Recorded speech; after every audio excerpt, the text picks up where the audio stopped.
Warning, this video contains rumors, speculation,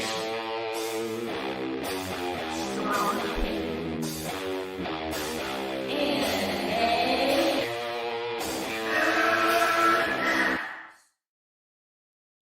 What's up, geeks and gamers? Yes, gamers! We're going to talk about a game today. One of my favorite group of YouTubers, Switchwatch, released a review. So this is going to be a review reaction. I'm pioneering this type of content on YouTube. Listen, I could do my own review, but I want to generally react to it with you viewers. I love shmups. I like the Switch. This is a collection of shmups. I think it's a very generic name. I like the Switch Watch channel. That's where I get a lot of my Switch news. So let's react together, and I'm gonna decide at the end of this review if I'm going to buy it. Based on the name of the collection, it's very generic. Are the games generic? That's what I want to find out in this review. So let's watch it together. I'm going to bring it up now. And I say go follow these guys, give them a thumbs up. They do a lot of great content. Now, Shmup Collection may be a slightly generic name, but please don't let that fool you. This is some good stuff. You're fans of shooters, stick around. Yes, I am. I'll tell you why Shmup Collection is that looks pretty awesome decent and worth that hard-earned. I was worried.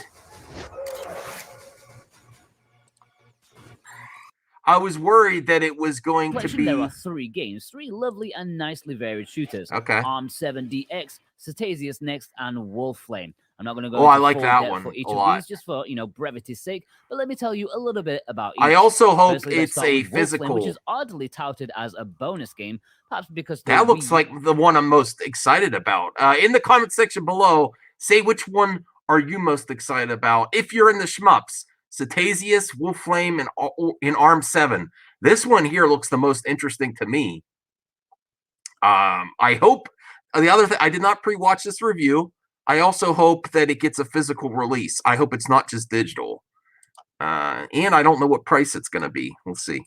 Release doesn't have it for some reason, but for me, it's perhaps the star of the show. Wolflame is the only vertical shooter in this collection, which is usually my preferred style of play. I like vertical too. Quite a simple example of the genre, but my that favorite. Doesn't make it any less fun.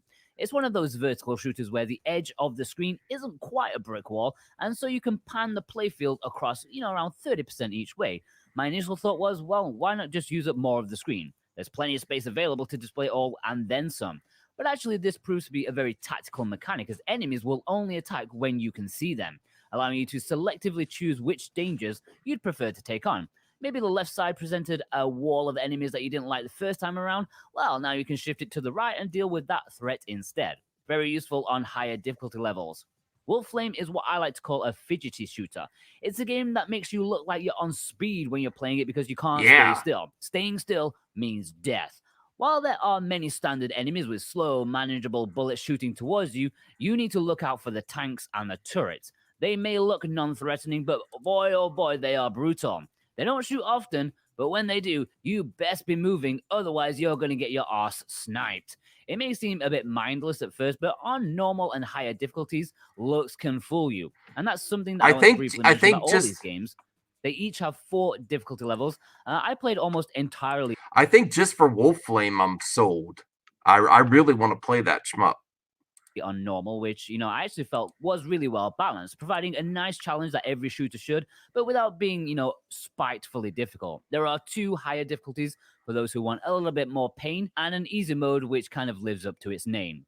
All right, Satazius next, or Satazius, whatever it's called, is my second favorite. This is a side-scrolling horizontal shooter of the more methodical, slower type, in the fashion of R-Type or Gradius. You'll be casually blasting away at countless enemies while also trying to scrape through narrow passages and blasting down walls before you run into them. This one looks There's more a lot difficult. Of different shot types and combinations. You select 2 at the beginning and can freely switch between them on the fly, and you'll definitely want to experiment with them. You can even unlock more shots as you go along and upgrade the ones that you use the most. I was quite impressed with the level of depth here. I'm finding it difficult to talk about Satazius because it is very stereotypical. It's a slow-paced spaceship shooter with all the tropes that you'd expect, but it does it in such a fantastic way. I would Does bet it look good good to money you? on this one being the favorite amongst the majority of players, especially Okay. those who are, connoisseurs of the genre. It's the thinking man shooter, the shooter that, gentlemen play while sipping on a scotch. I want to Obviously, play I'm, it, but I'm a I think cultured, I'm a I'll hyperactive have a nutcase, and that's harder why I like time Fidgety Wolflame completing this one. I think this one's gonna be a little more difficult. a tad more. The last one to be addressed is Armed 7. This is a horizontal mech shooter. You're a big chunk of metal blasting at other big chunks of metal in endless explosions. If Satazius is the gentleman shooter and Wolflame is the I like the way hyperactive this kid one. shooter, then Armed 7 is the brainless jock shooter. Okay. You just blow shit up and Yeah. hope not to get shot. And that's not to I say like that this those one doesn't kind. have its merits, but it is my least favorite of the bunch. Ah. I'm not a fan of having a massive sprite for your player since, the hitboxes always kind of confuse me. It's a game that's just a mass of explosions and constantly using the charge attack as that's a often plus as for me. humanly possible. You have 3 weapons at a time, which are customizable and nice, so it's a game worth experimenting with. And you'll definitely have a lot of fun with it. But again, it seemed more mindless of the 3 games here. Sometimes that's just what you need in life after a hard day's work.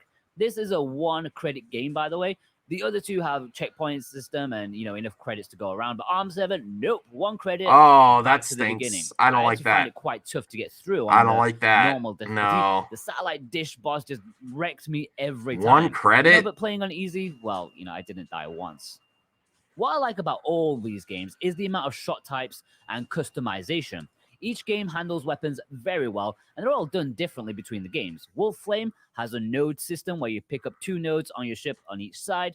There are only 3 varieties, but you can mix and match, and you'll often find yourself using different ones. After he said that, I'm a little disappointed. Wolflame's the one I'm looking forward to the most.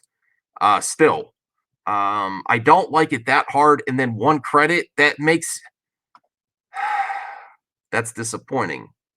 Come on, I mean, you can't have these shmups like this and then make it that hard just to extend the replay. Oh boy, I'm not sure now. I'm not sure. Depends on the price. Situations. Satazius, as already mentioned, you can choose a lot of different weapon types and even upgrade them and unlock even more. Armed 7 has an interesting one where, depending on which weapon you choose, it can affect how long it takes for your special attack meter to charge up, which is a tactical balancing act in itself. Both Armed 7 and Satazius include their original release as well as an updated version. Oh, I'm okay, not sure cool. if I these like are that. exclusive to this re-release or not, but I know they aren't exactly widespread. These 2 have tweaks, especially in the graphics and sound department, which means there's no reason to ever play the original since the new ones are just so No, much I better. like that. Satazius. Satazius and I like that Satazius they Next did that. are night and day in terms of presentation quality. I just want to reiterate that none of the games here do anything particularly fancy or revolutionary for the genre. You can see there's an almost fan-made element to them. All 3 are basic enough examples of mechanics that we've seen before. Where they excel, however, is in their understanding of the fundamentals of what makes the classics tick. And they really nailed it. This deeper knowledge of the genre is what propels these 3 games from being, basic knockoffs to fantastic homages. They're budgeted but brilliant. They're obviously heavily inspired by arcade and Mega Drive shooters of the mid-90s, and they absolutely nail it. These games are to Mega Drive shooters as Shovel Knight is to NES platformers. It's not 100% perfect, however. I do have a few gripes with the presentation, which is more bare bones than I would have liked. I feel like I've been spoiled before with options found in like the Arcade Archive series and the Psycho shooters, but some meta options would have been nice. I have Button mapping would have been greatly appreciated. Even basic things like being able to adjust the sound levels is missing. This is for all the games, by the way. Each of the 3 is lacking any customization in terms of options, with only being able to choose the difficulty levels. The visuals are perhaps the weakest aspect of the game. All the artwork is made by one guy, and while they do serve their purpose, perhaps made with weaker hardware in mind, many of the assets can look, kind of like cardboard cutouts. It does not detract from the core gameplay, but when we've been spoiled by glorious sprite work from other shooter classics, it's easy to look down on these ones just a little. I do prefer sprite work in shmups. These look decent though. I have to see his score. I trust these reviewers a lot. I do. So I'm curious. I'm undecided now. I was going into this review thinking I was going to get it. We'll see.